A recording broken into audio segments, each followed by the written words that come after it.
Welcome back to Peace, Love and Tarot. This reading is for Pisces, Sun, Moon or Rising. And Pisces, this is your weekly intuitive tarot reading for March 23rd to the 29th.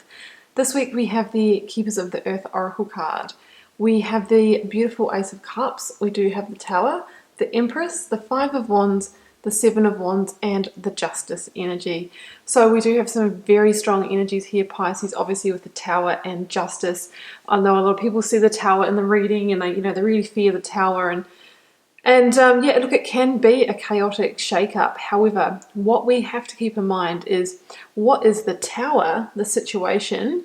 What has it been blocking? Well, it has been blocking some kind of divine, beautiful new beginning, possibly in love, something that's deeply emotionally connected, something that's deeply heartfelt, and there's been something in the way that is, the opposite energy, hard-edged, like having to fight something, fight or flight, conflict. And this week it's time to bring it to justice, because the universe says it is time for that tower to come down. It was built on a false construct anyway, and there is something far greater that needs to manifest for you. So we need to allow that tower to fall. Okay guys, before we go to the tarot, let's read out the oracle card, Keepers of the Earth.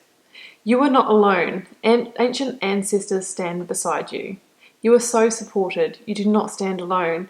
You have a magnificent team of helpers both in this world and of the earth who are here to help you every step of the way. Call upon them for assistance. They are here to help. The keepers of the earth acknowledge the work that you have done already and are ready to work through you. They bow at your feet and thank you for wanting to stand for them, to devote your life to protecting the earth in your unique way. So what that's really saying, Pisces, is that whatever you might be going through now, just remember you're not alone. Even if you don't have people physically around you, friends and family, you can call on, whatever spiritual system you believe in, your God, your guides, your angels, whatever that is. There are universal energies around to help us, and we can tune into that through meditation or just through a quiet prayer or something like that.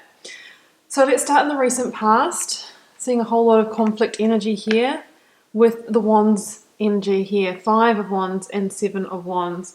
Now, with the Five of Wands, it can be, a petty kind of, a pettiness in terms of a conflict energy. So it can be a lesser energy than, say, a Five of Swords energy, but I have the feeling from what I'm seeing here that whatever the situation is, this disease in a situation, it's been going on for quite a while.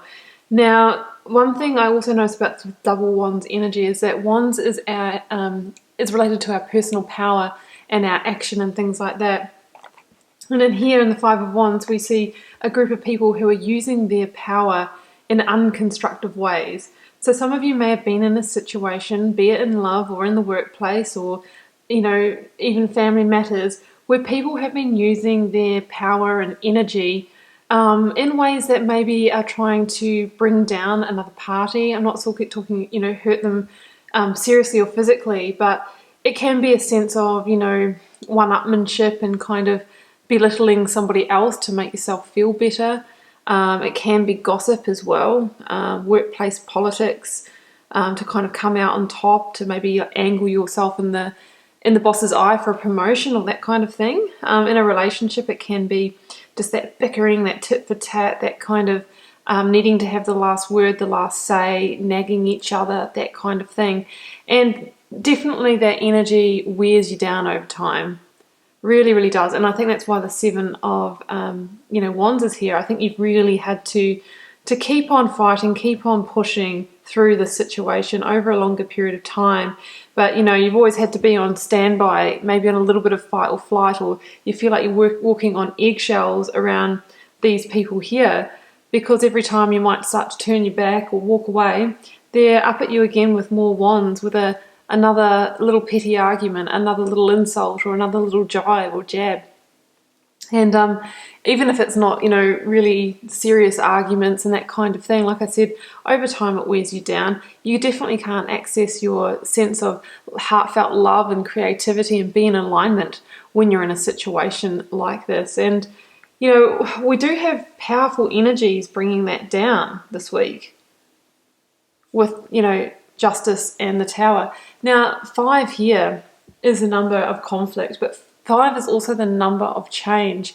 So I always say when I see these 5 cards, my personal little message is that change transmutes conflict. Change is required to shift the conflict. It's the antidote. And the Tower is one of the greatest cards of change in the tarot. It's very, very strong change. It's change that we really feel because it can actually bring down the whole situation. Like it can bring down the whole structure of a relationship to the ground, and then, you know, maybe in a moment or in a heated conversation, that relationship doesn't exist anymore, and everything that you've known in terms of, you know, where you're living and your routine and everything changes. The Tower can also be the shattering of an illusion. You know, some of you might have been just going along with something here when you really knew that deep down you've probably known that it wasn't right, or it was built on a shaky foundation. Well, the Tower is the energy that comes in to pull that down, to reveal the truth. It can be a big revelation. And we have it with the Justice card here. So I really feel like, you know, you are ready to bring this to a head, you know, to seek your own sense of justice. Justice comes in when the universal scales need to come back into a place of alignment, into a place of balance, because they've been out of balance for quite a while. We can see that here. A fair and just modification needs to take place. Basically, something has to give.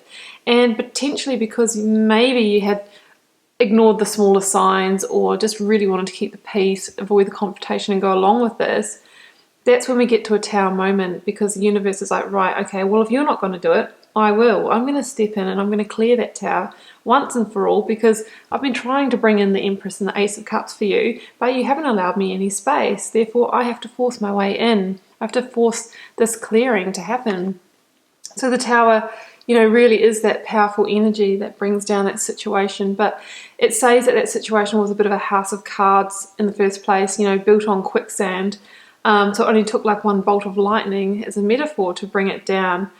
So with the Tower, we need to not try and cling on, not try and rebuild the Tower, not try and just patch up that relationship and keep going, or, you know, ignore those colleagues that are, you know, using their time and energy against us and carry on. We need to pull it down and start again, because if we rebuild the Tower, we can find ourselves in a similar situation 1 month, 6 months, 12 months down the track, and we've just wasted time where we could be getting on with our life and really welcoming in some really beautiful universal gifts. So that's why the Tower is a blessing in disguise, and it is that silver lining, because it is there to get you realigned to the path that you're meant to be on.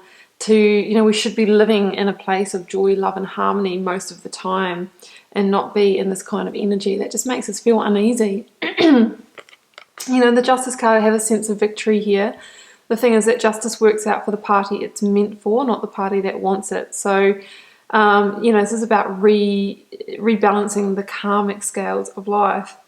With the Justice energy too, there's possibility that you might need to seek legal advice or get out if it's a work situation for you, your work contract, see what your rights are, if you're going to be resigning or wanting to take stress leave, that kind of thing.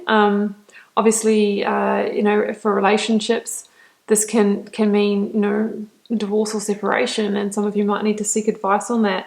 Property agreements as well. This could be over property for some of you, finding out what your rights are, maybe the sale of a home, new rental agreements, that kind of thing.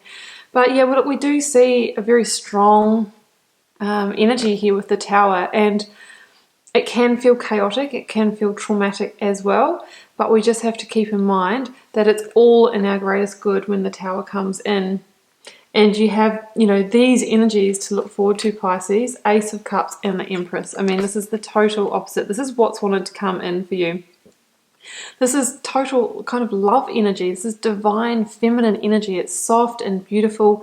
And the Empress is the biggest card of promise in the tarot. She's the birther of you know, new manifestations, things that you've desired for a long time. Well, this is the clearing. This is the phoenix rising out of the rubble of the Tower. The Empress can birth that Ace of Cups for you. So the Ace of Cups could be a new beginning in love. Yes, it can be coming back to self-love as well. But yeah, more likely it can be a new beginning in love with another person. It can also be conception, birth of a child, or making those plans with somebody. The Ace of Cups really says that whatever this new beginning is that the Empress wants to bring into the material world for you as the great creator has the ability to fulfill you on every sensual level. That's what these streams of water represent, the five senses. And, you know, the Ace of Cups says that there has been a journey through darkness to get here through the tower energy, because these are lotus flowers on the water. And if you know about a lotus flower, it starts its journey as a, you know, a little seed in the mud, and it moves towards the light and travels up through the water until it makes its way to the surface, and then it blooms as the lotus. It has had a journey from dark to light, you know, through the thick of it. And, you know, that's why it's a symbol of great transformation in Eastern religion. So, you know, this is a transformative journey from you. You are transforming from this hard edge energy into this really soft, beautiful, loving, divine feminine energy, whether you're male or female. And, you know, the Empress at number 3 here, that's the number of creation. She wants you to help you create something that is going to be deeply fulfilling for you on an emotional level, full of joy, love, harmony, and bliss. So I would be extremely excited about this, and I'd be looking out for those opportunities, Pisces. And the thing about the aces is that they are the seeds of opportunity, but they need to be seized, loved, nurtured, watered, inspired action to be taken in order to grow them, in order to grow them into the great abundance that the Empress wants to see them become. So that can look like, if this is a love interest that comes in, you know, doing your part, saying yes to going out with them, maybe even making the first move. You know, and if it can be in the workplace, also finding a new role that really fulfills you, feel very deeply passionate about. We can really love our work. That can be an option too. New business idea with something that's very, you know, feminine as well. And that means that we would need to put the right plans in place, start, you know, setting the wheels in motion, and actually doing our bit, because these are universal gifts, but they require earthly action in order to manifest them. But the Empress is definitely that divine push to help you birth that into your reality this week. Pisces, okay, it's an intense reading. We do have this big sort of wall to break through in order to get these goods, but just please remember what's on the other side, and it's waiting for you as really beautiful energy. So do keep in mind, Pisces, it is a general reading, so it won't be for every one of you guys, but please feel free to leave me a comment. Always love to know if it resonates and how it's playing out in your daily life. I do wish you all the best with that tower energy, and I'll see you back here next week for another reading.